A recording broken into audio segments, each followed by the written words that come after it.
but let's listen to Lou White and what he says about this name, Yahusha. If we go back and look at the scriptures and we wonder what the name of the Messiah is, it's based on the name of the Creator.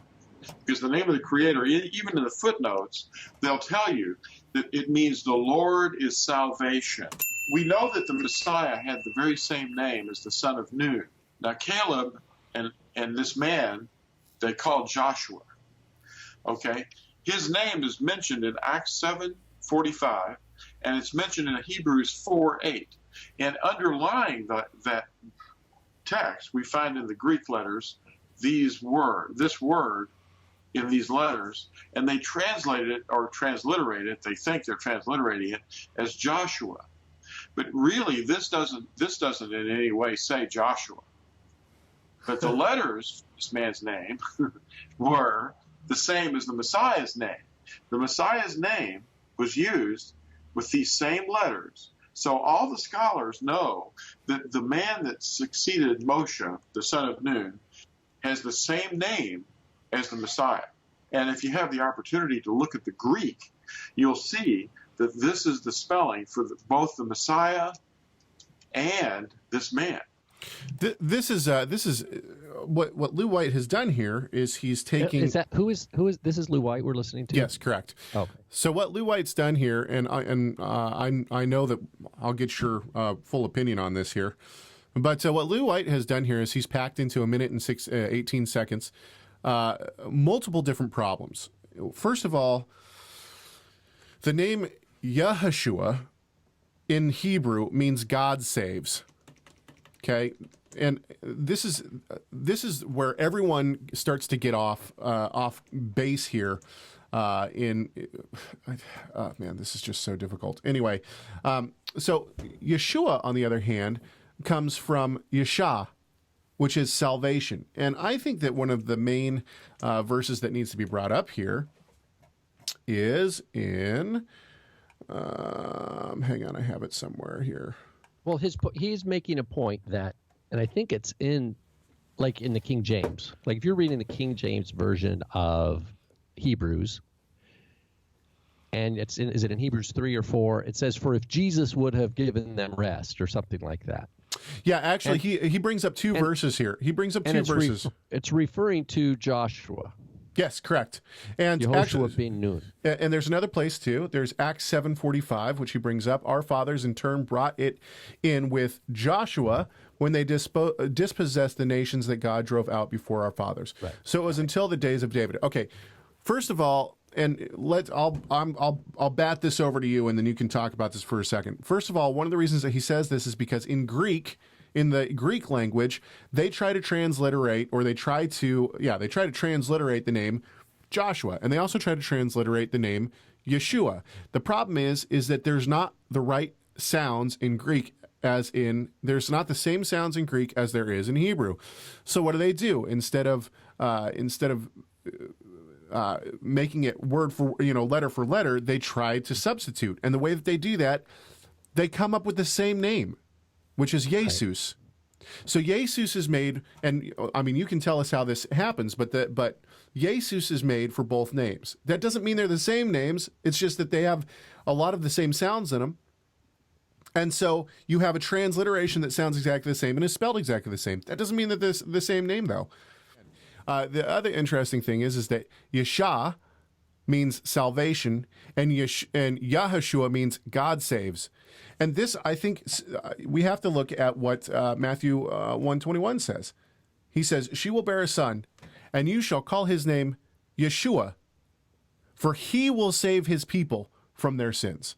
It doesn't say, "and you will call his name Yahushua, for God will save his people from his sins." And I think that this right here is actually, once again, pointing to the deity of the Messiah. The deity of the Messiah, Yeshua. He will save his people from their sins. Okay, so now let's see how we get from... So what Lou White is doing here, and what other people have now championed in terms of picking up the torch from Lou White and continuing it on, is that they've conflated that Yeshua and Yahushua are the same name. They're not. One is from Yeshua, one is from Yah, which is the name of God, and salvation. So God saves and salvation. Okay, so two separate words, but not the point. That's one point. That's one main point. But then I still was confused on how he got Yahusha from Yahshua, because that too was very confusing to me. Well, this is how he got it. And this is interesting because, well, yeah. They in the King James, they call him Hosea. But this is Husha, and it means deliverance.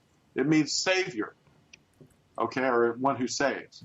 Now, all Moshe did was he changed this Ephraimite's name, this son of Nun. They changed his name from Husha, and that was, they added this one letter, and that changed it to Yah, Yod Hey, Yahu, Shah, Yahusha. There it is. You can't argue with it. I'm not following. Say, no, the vowels are in there. You have to put vowels in. Well, the Masoretes in the 10th century, they were 2,300 years removed from this point. How much do they know? Okay, how much do they know? The Masoretes? Yeah, he's calling them. He's calling. This is what this shows is that Lou White's knowledge is transmitted to him by the books that he's read and tried to pronounce, and he doesn't even understand English. Okay, yeah, let's break this down real quick for people who might not be understanding at this point. So there's two places. Numbers 13:16 is the one that he's actually talking about, and I'll read you the English. And then we can look at the Hebrew. These are the names of the men whom Moses sent to spy out the land. This is Numbers 13:16. Moses called Hoshea, the son of Nun, Joshua. And so he changes his name to Joshua here. And in the Hebrew, we have Lehoshea ben Nun Yehoshua. Okay, so this is Lehoshea, which is Hosea, which is translated Hosea or Hoshea in your English Bibles. King James Version says Hoshea, the son of Nun. Okay. Now, what Lou White has done here, this is very interesting because what Lou has done is he's not accepting the vowels. So the Masoretes... this is why. For Lou White, Hebrew is not a living language. It's not a language that has meaning in its sounding. Yeah. It's pictographs that have to be interpreted and explained. Yes. So it's not a language. For him, it's not a living, vocalized language that has meaning through sound. But the scriptures are a pictographic code that has to be deciphered. That's what Lou White, and so it's a completely wrong-headed view, and it shows that he's never had a teacher.